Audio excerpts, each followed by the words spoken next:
आज 6 फरवरी है और बिहार के मौसम की बात करें तो जो फरवरी महीने की शुरुआत में जो तापमान होने चाहिए थे, अभी जो मापा जा रहा है कि कम से जो पिछले 4-5 दिनों से जो लगातार तापमान कमी वृद्धि जो हो रही है, अन्य साल की अपेक्षा इस बार तापमान बढ़ा हुआ है। मौसम विभाग के द्वारा जानकारी दी गई है कि बहुत जल्द तापमान में कमी भी होने वाली है।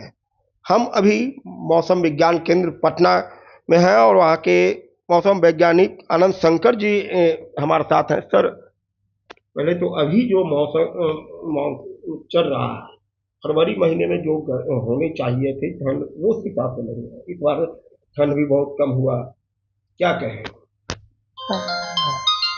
कट कर दीजिए।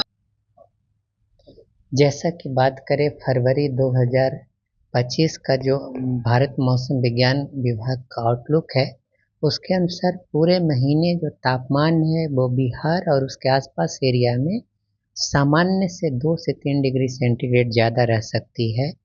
इसके अलावा बात करें कि जैन मंथ की भी, तो जैन मंथ और जो फेब मंथ में देखें तो ऑलमोस्ट वेदर बिहार में नहीं हुई है, वर्षा एकदम नेग्लिजिबल हुई, एक दो जगहों पे एक रिपोर्ट हुई है।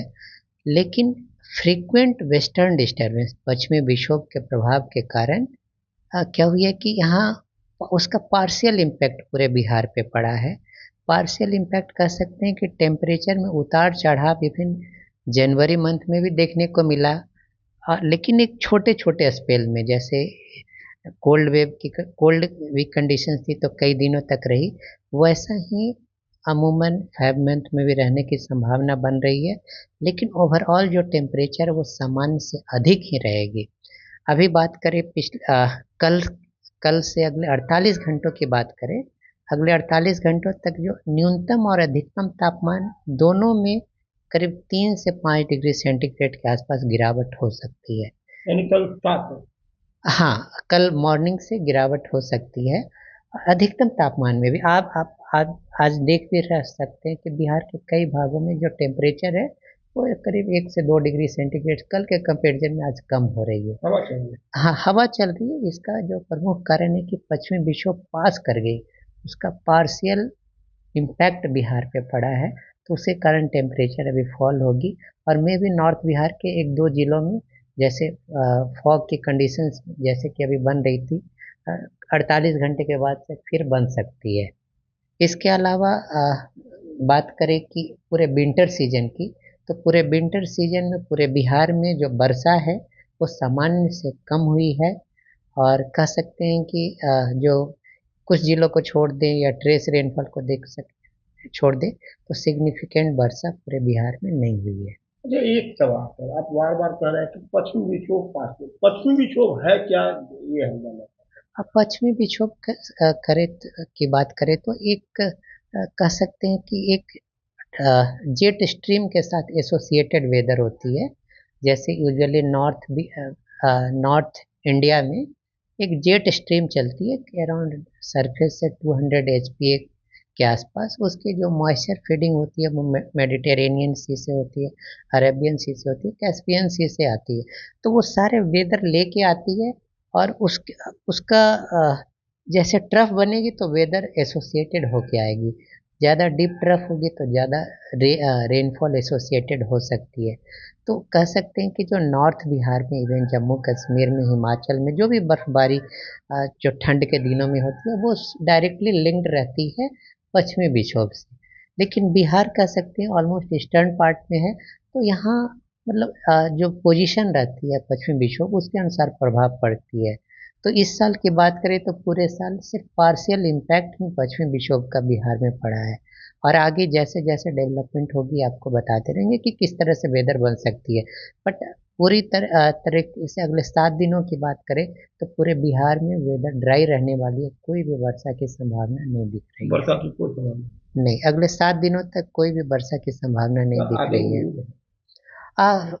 एक्चुअली ये चीज़ें मौसम ऐसी चीज़ है कि वो डे टू डे वेरी करते रहती है, तो आपको फिर फर्दर अपडेट हम लोग दे देंगे। बट अगले 7 to 10 डेज तक कोई भी वर्षा की संभावना बिहार में नहीं ये दिख आपने रही कहा है। कि तापमान अभी कमी आएगी 3 से 5, ये कब तक, कल से अगर शुरू होता है तो कब तक ये ये चलेगा? अगले 48 घंटे तक टेम्परेचर फॉल रहेगी। यानी कहा जाए हाँ तो आठ हाँ नौ तक चल सकता है। हाँ हाँ, कह सकते हैं 48 घंटे, मतलब 2 दिन अगले। इवन 7 की मॉर्निंग, 8 की मॉर्निंग, दोनों मॉर्निंग में आपको टेम्परेचर कम रहेगी। उस कारण से जो सुबह के समय है, जो ठंड है वो ज़्यादा फील हो सकती है। ये और उसके बाद जैसे कि आप देख सकते हैं कि धूप निकल जाती है, तो वो धूप निकलते रहेगी। फिर बढ़ेगी। हाँ, उसके बाद ग्रेजुअल फिर नो लार्ज सीन में है, ग्रेजुअल फिर धीरे धीरे अच्छा, अभी राइज धूप होगी। तो प्रतिदिन निकलेगी। हाँ, ऐसा बिहार के अधिकांश पार्ट में बात करें तो अभी पूरे 5 मंथ में धूप निकले रहेगी।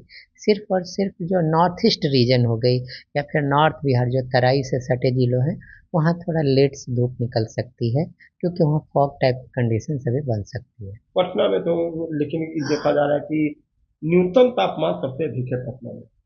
हाँ कल का जो रिकॉर्ड भी हाँ देखे थे। हाँ, तो कल अभी जैसा कि आप कह सकते हैं कि जैसे आ, हम लोग का पूर्वानुमान भी था कि टेम्परेचर ग्रेजुअल राइज होगी, और ऑलमोस्ट कल तक राइज हुई है, लेकिन फर्दर फिर से फॉल होने की संभावना बन रही है। और जैसे कि प्रिवेलिंग विंड वगैरह है, जैसे कि पछुआ हवा अभी देख रहे हैं, तो उसके प्रभाव से भी तापमान गिर सकती है। ये पछुआ हवा का प्रवाह आज से चला है। ये हाँ, क्या कब तक उम्मीद है चलने की? अगले 2 दिनों तक, 48 घंटों तक ये ऑलमोस्ट बनी रहेगी, है ना? है ना? नहीं, अच्छा, ये आपने बताया कि पश्चिमी विक्षोभ प्रवेश कर चुका है, तो क्या बर्फबारी शुरू हो गई है पर्वतीय नहीं नहीं इलाकों में? नहीं, पश्चिमी विक्षोभ का जो प्रभाव है ना, वो पार्शियल इम्पैक्ट, मतलब कह सकते हैं आंशिक प्रभाव बिहार पे पड़ती है। और जैसे कि जब पश्चिमी विक्षोभ जब पास कर जाती है तो टेम्परेचर फॉल होती है, और जैसे टेम्प और अप्रोच करेगी, जब आने को रहेगी, तो बिहार में यूजुअली टेम्परेचर राइज होती है। एक चीज आपने कहा कि stream jet, jet stream stream jet, होती जेट स्ट्रीम क्या है? है। जेट स्ट्रीम कहें तो एक पूरा ग्लोबल फेनोमेना है, अक्रॉस द ग्लोब। एक कह सकते हैं कि अपर एयर में एक एयर का मोशन होता रहता है। वो जेट स्ट्रीम मूव करते रहती है, तो जैसे मूव करती है तो उसमें ट्रफ और रीज बनते हैं। तो जब ट्रफ बन के आएंगे तो यूजुअली वो वहाँ वेदर भी एसोसिएटेड हो सकता है। अरे, ये मौसम विभाग की ओर से जो संदेश दिए जाते हैं मीडिया में, तो उसमें बताया जाता है कि एक ट्रफ रेखा पश्चिम पश्चिम बांग्लादेश से, तो वो क्या होता है? वो आखिर ट्रफ रेखा से कैसे मौसम में बदलाव हो जाता है? आज कुछ नहीं, जैसे आप सीधी सी समझे कि ट्रफ कुछ नहीं होती है। वो लो प्रेशर एरिया, मतलब थोड़ा सा लो टाइप का बनती है, लो प्रेशर एरिया नहीं, वहाँ प्रेशर फॉल रहेगी। तो ट्रफ के आसपास क्या होगी कि विंड चारों तरफ से आएगी। और जब वो विंड मतलब कि यदि उसमें बहुत ज़्यादा रिलेटिव ह्यूमिडिटी, वो कह सकते हैं कि नमी हो, तो वो कन्वर्ज होगी तो राइज होगी, तो वेदर एक्टिविटी होगी। तो ट्रफ यूजुअली जैसे वेदर एक्टिविटी होता है, तो एक प्राइमरी कॉज वगैरह होती है, क्योंकि वो एक रिस्पॉन्सिबल होती है कि एयर वहाँ से राइज हो। और पश्चिमी विक्षोभ का भी यही कहते हैं कि एक वेदर एक्टिविटी होती है। अक्रॉस द ग्लोब मूव होते रहती है। एक कह सकते हैं कि जेट स्ट्रीम टाइप का, मतलब एयर मास मूव होते रहती है, उससे एसोसिएटेड वेदर होते हैं, है ना? तो जो मूव होती है उसी में ये ठंडी हवा का इससे होता नहीं, है। ठंडी हवा नहीं, उसके साथ कह सकते हैं वेदर एक कॉम्प्लेक्स फेनोमेना है, तो उसके साथ एसोसिएटेड रहती है।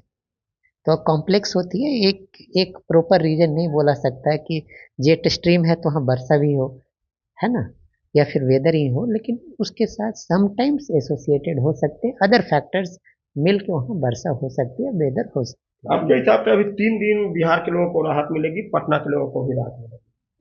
कह सकते हैं कि टेम्परेचर थोड़ी फॉल होगी, तो लोगों को राहत नहीं, सुबह के समय में थोड़ा कनकनी अच्छा, ज़्यादा अभी फील हो अभी सकती जो है। जिस तरह से गर्मी है, आपने कहा मात्र 3 दिन, 3 दिन, क्या मार्च तक इस बार क्या स्थिति बनेगी, क्या उम्मीद आपको कर? ओवरऑल फैब का हमने आउटलुक बता दिया है कि जैसे कि वेदर क्या रहने वाला है, टेम्परेचर क्या रहने वाली है। आप मार्च की बात करें तो आप 28 फरवरी को हमारा आउटलुक मार्च के लिए निकल जाएगा कि मार्च में किस टाइप का वेदर रहता है, तभी फरवरी आपको हम तक लोग किसी बता टाइप का सकते। रहेगा? ऑलमोस्ट इसी टाइप की रहने वाली है वेदर, है ना?